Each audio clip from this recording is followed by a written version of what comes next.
of what you've gone on to do.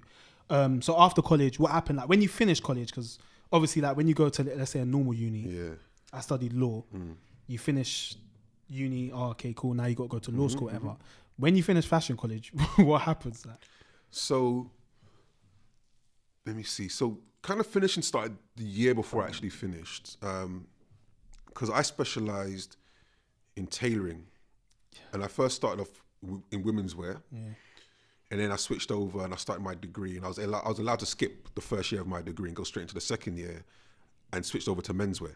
Okay. Right. So, and in that second year were a lot of industry competitions. So the industry would come in, set us a brief, and you try and win it. And I won the industry competitions. So the first one got me to live in Amsterdam for 3 months, working for a company called Dockers. It's like a sister company of Levi's. And that was my first taste of the industry, like working with a team. And then... What was that like? I had so much fun in Amsterdam. I had so much fun living by myself in a flat. What do I? I know where your mind's going, lads. Not that much fun. But, you know, it was the first taste of true independence. And I had to, you know, live in another country and get used to everything, but it was a really good experience for me. And I came back to London for a few weeks, and then I'd won a scholarship that the college had set to study in New York. So then I was in New York for 3 months at the FIT, Fashion Institute of Technology, studying fashion there. So I was like there for 3 months, just like, I'm in New York, just studying. So those were like my first forays into living internationally, in fashion in some degree. And so for my final year, you know, we finished all of our final projects. We showed at like the Graduate Fashion Week, and I stepped back from fashion. I saw you won an award for that. Right, you really did go through I do my research. Yeah. So I was, let me see, I was a regional, okay, so the first I was a highly commended young tailor. It was set by like FHM magazine and menswear magazine, design magazine back in 90 something. And so I, you know, essentially I was runner up, but I won a special award they made for me because it was like I was very close runner up. So I was highly commended, which was, it was good cool. enough. Yeah. It was like, you know, it was just saying it was so close between the two, but you know, so I got that award.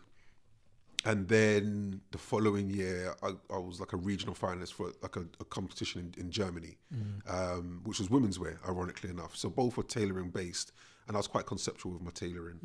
And then I took some time out. Like I didn't go for a job straight after college. I wanted to figure out who I was. I wanted to, in terms of creatively. And what does that entail? Because at the time I was doing spoken word. I was doing a lot of spoken word, performing all over London. I designed women's wear, menswear, and you know, I did some small freelance projects with some independent designers. And I was like, okay, what part of the industry do I want to go in? High fashion, denim, tailoring, you know, sportswear, like what suits me? So I thought, let me just take some time and just figure it all out. Take on little projects, worked on magazines, worked on, like I said, small independent designers. And then I started my career proper in denim. So I literally went to denim, worked for Levi's, worked for a Japanese company called Michiko Koshino, based in London, working on their denim collection. So that took me in and out of Italy a lot. And I was given loads of responsibility right at the beginning to go in and kind of help expand their line. So they only had a few pieces. And my job was to go in there and kind of give them a full category offering, meaning denim, like in terms of jeans, jackets, shirts, cut and sew, t-shirts, sweatshirts, and then knitwear, true knitwear, so sweaters, and jackets, outerwear, and just kind of broaden the line and give it an identity. And that kind of became the thing that I got known for in the industry. Was we need someone to come in, help us shape what the brand needs to look like, aligned with all the business goals and whatnot. So went into denim first. Did you go into denim because of your experience at Dockers? Like you liked it so much that you thought? Yeah, Dockers was mainly chinos. It was like really boring stuff, but it was just an experience. But denim was always an interest because, like I said, if you remember, if I went back to circle right back to school, where literally that first little sketchbook, or that project I had, which was me out in the streets, so sportswear denim, right? Me in shirts, formal wear, shirts, trousers, and me at school, uniforms, or, you know what I mean? Like, so I had all these 3 different worlds that I used to inhabit. And so for me, denim, I know denim, or I knew the aesthetic of denim. And what I did was bring my tailoring experience into that world and my sportswear understanding into that world. So even though it was denim at the core, I was like, let's do some sportswear stuff. They're like, why? It makes sense. Trust me, we wear that on the street. You know what I mean? Tracksuit bottoms, you know, jeans with a hoodie, denim, sportswear. You know what I mean? Like, things made sense to me. And then, you know, wearing a shirt, if you think of going to university, going to school, having to wear a uniform, but making sure it looked cool. So we made sure our trousers were oversized in school. We had our blazers, like, Mum, let's make it one size bigger. The tie a bit too short. The tie a little bit too short. The shirt a bit baggy out. You know what I mean? So you made a way to make it translatable. So for me, all of these codes made sense. Denim and tailoring made sense. Sportswear and sorry to cut you. This question might sound a bit weird, but everything you're talking about, I saw it as like something that you would kind of do unconsciously. Like, it was almost so normal to kind of make your uniform a bit different. I don't know if it's because of who we are, where we come from, but it didn't seem like something you ever had to think about. So I find that interesting that you managed to get to the point where you were thinking about that consciously and you thought, you know what a minute, I've been doing this forever. And I can kind of apply these same sort of principles to another, to anything really within fashion. Like, was there like a moment or a time where you realized that? I think that's part of the training that you kind of get, or that I got in, you know, at the London College of Fashion. I'll call it LCF to be short, because it's a long, which I was always on a quest to find my own unique style and to develop that.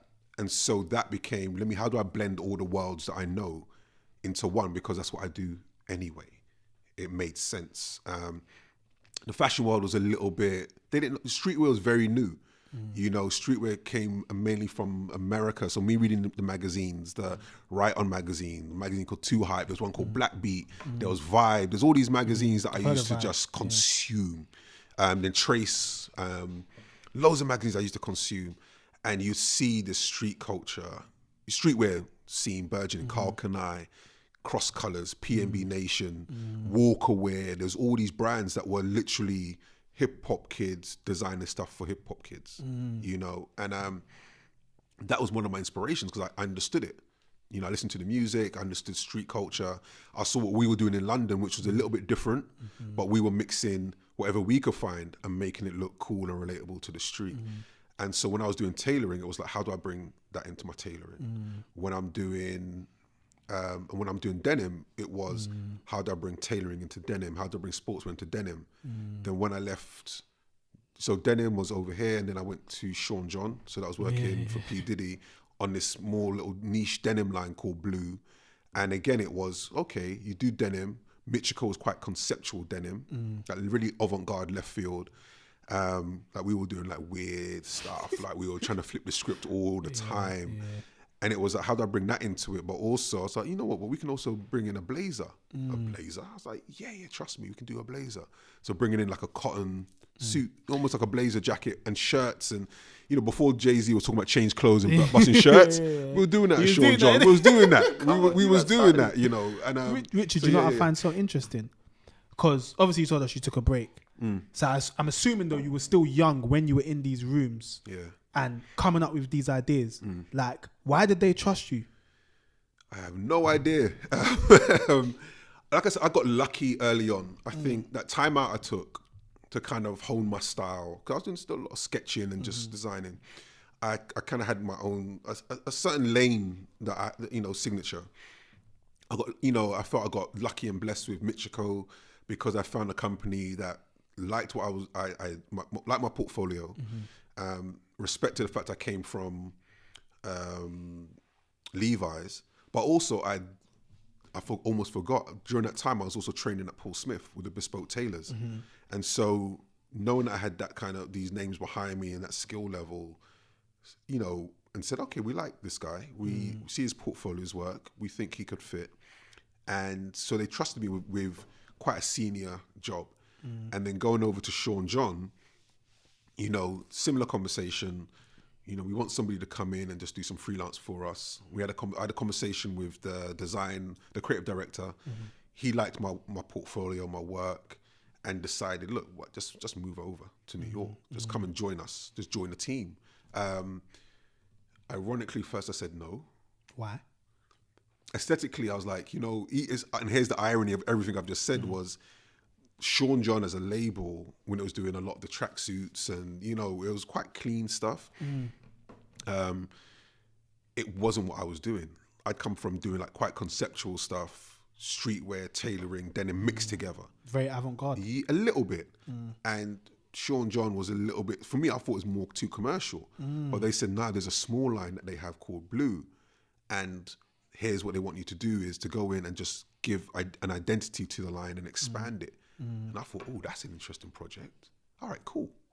And so that took me into that world. And again, they trusted me. I guess I got lucky. I had the, you know, I knew how to express myself. Wasn't too intimidated by the spaces I was in, which I think helped a lot. So sitting across the table from Diddy and thinking, I saw you 2 years ago, Biggie, in concert in London. That's mad. You know, I was in the crowd jumping up like a madman, you know what I mean? And I'm opposite you talking about my work, and it was surreal.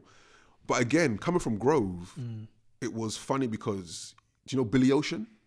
That name sounds He's very like because of America. Like an old soul singer. But the thing is, I grew up in Grove. I used to go to this play center called Acklam. Oh, okay. So Acklam was, you know, it used to be a youth center. Skateboard. I'm a bit older than that. And so I went to Acklam, and Billy Ocean one day rocked up, and he was like, he had a big like pop hit, like soul R&B singer. And we're like, Billy Ocean's gone to Ebony Panyard, the steel Panyard. Ebony. And he was playing there. So Grove was like that. You would occasionally see some kind of superstar or somebody pass through, and I guess it's a bit of like, you don't want to be too, oh my God, look at this. You kind of like hold it down a bit, like, all right. So I was like holding it down. You know, inside you're thinking, wow, this is different. Really, but it wasn't really. Them times he was only Puff Daddy, innit? Yeah, he was Puff Daddy. Yeah. And you know what was funny? I think, remember that conversation? Remember there's the video with Ben Stiller in it. How was it the song? They Can't Hold Us Down. I forget the song. Really, it's a song they had. There was we ain't bad going nowhere. Yeah, Nowhere. Yeah. So remember the beginning of the video? Yeah. It's Ben Stiller saying, hey, what do you open the door and go, what do I call you? Diddy, P. Diddy, Puff Daddy. I literally had that conversation with who became the guy who became my manager. I said, what do I call him? Is it Puffy? Is it P. Diddy? Is it Sean Combs, Mr. Combs? Like, what do I call him? He was like, yeah, just call him Puff, you'll be good. Just call him Puff. Yeah. And so I was like, all right, cool. So I literally had that same conversation. But yeah. Thank you for watching another episode of Where's My Podcast. If you ever want to take in future episodes on the go, you can find us on Spotify and Apple Podcasts. Whilst you're there, please leave us a 5-star review. It would really help. And also, don't forget to follow us on our Instagram, WMTV_LDN, to keep up to date with the latest goings on in UK fashion. Keep it locked.